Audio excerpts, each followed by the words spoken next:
Bonjour, c'est Ciné Life Magazine et aujourd'hui nous sommes avec Yann Loïc, jeune réalisateur ivoirien vivant à Montréal, rentré aujourd'hui à Abidjan. Alors bonjour Yann Loïc. Bonjour. Comment vous allez? Ça va bien et toi? Vous êtes prêts pour les questions? Je sais pas, on va voir. J'aime pas les questions, mais on va voir. Ok.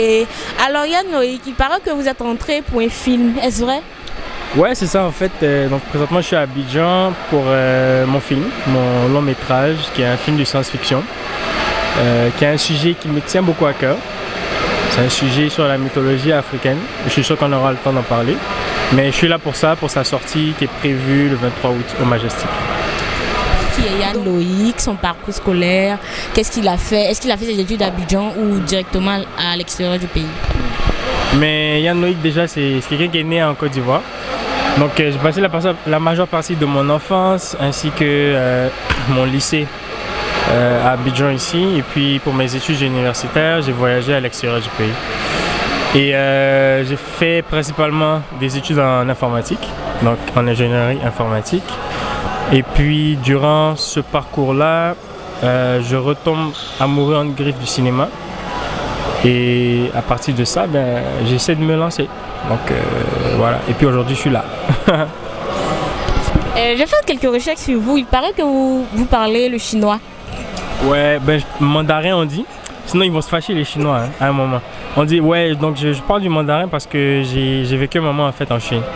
Donc ouais, c'est ça. Et le film Ateyaba, ça vous dit? Ouais, ça me dit quelque chose, ah, ok. Pourquoi vous avez sorti ce film? Ce film déjà c'est un film qui est assez spécial pour moi parce que c'est un film expérimental.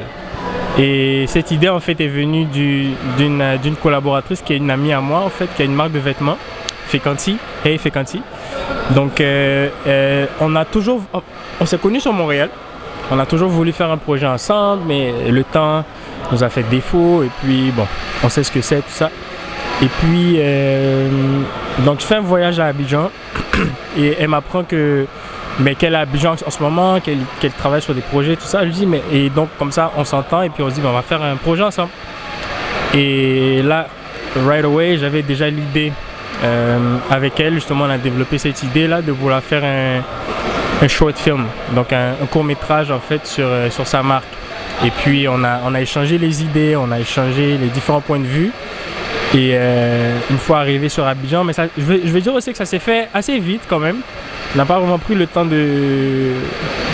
de préparation normal pour le faire. Mais donc à la suite de ça, je rentre à Abidjan et on fait le projet. Ce qui est drôle, c'est qu'on ne s'est pas vu du tout en fait. On ne s'est pas vu du tout parce qu'elle devait repartir. Et moi aussi, je ne pouvais pas arriver quand elle était là. Mais on a quand même continué à échanger. Et puis, on a fait le projet à distance, en fait, si je peux dire. Comment vous trouvez le cinéma en Côte d'Ivoire? Dans mes souvenirs, c'était... Je pense pas que je partais vraiment au cinéma. Je partais au cinéma 1-2 fois quand j'avais l'occasion pour voir des films. Je ne sais même pas quel genre de film je regardais. Mais ce que je me souviens le plus, c'est que je regardais plus des DVD, en fait. Je regardais plus des DVD où j'attendais qu'un film qui m'intéresse vraiment passe sur le canal. Donc c'est comme ça que voilà, je m'intéressais un peu au cinéma et surtout aux effets spéciaux en fait dans les films. On va dire que ma motivation première même dans le cinéma. Et puis donc c'est ça qui se passe comme ça pendant mon enfance. Et puis après, bof, le cinéma ça intéresse moins, on écoute plus la musique, on fait d'autres activités, tout ça. Et quand je voyage, j'ai cette opportunité-là à l'extérieur du pays de redécouvrir en fait le cinéma vraiment. Donc je suis vraiment plus dans cette expérience cinématographique. Et donc quand je suis à Montréal, je pense environ vers 2012 par là, je commence à faire de la photographie, je commence à faire de la vidéo par la suite. Et puis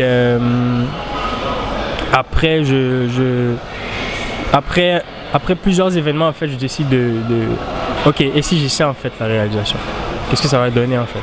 Et si après cet essai, si je vois que ça m'intéresse vraiment, est-ce que je peux faire participer mon pays en fait? Comme ça. Donc c'est comme ça qu'on fait des projets là-bas et on rentre en Côte d'Ivoire. Et voilà.